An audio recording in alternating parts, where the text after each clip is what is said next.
Okay, I downloaded the zip file on my desktop.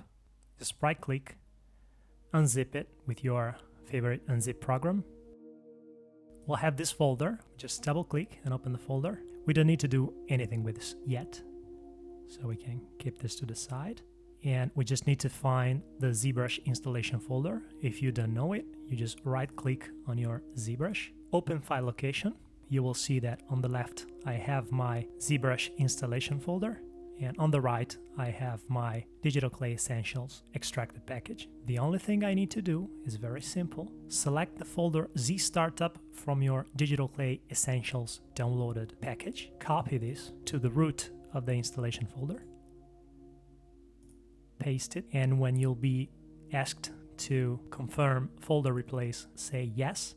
And at this point, we just kickstart the Digital Clay Essentials ZPR scene.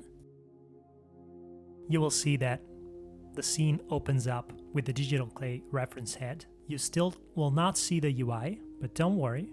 What you just need to do, go to Preferences, Config.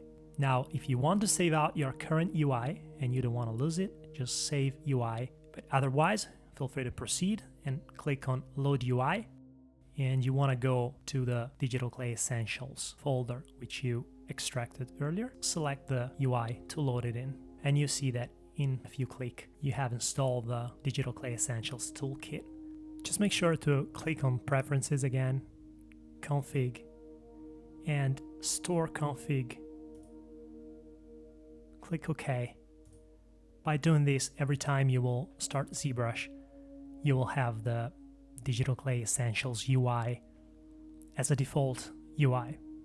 You can cycle through both your standard UI and the Essentials UI by clicking on Restore Custom UI.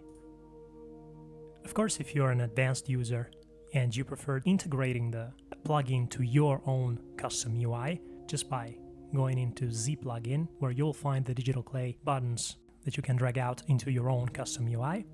And you will also find your Digital Clay brushes by pressing B and then D to find all the 9 Digital Clay brushes. And the same goes for the materials. Just go into your material palette and your Digital Clay materials will appear among the standard materials.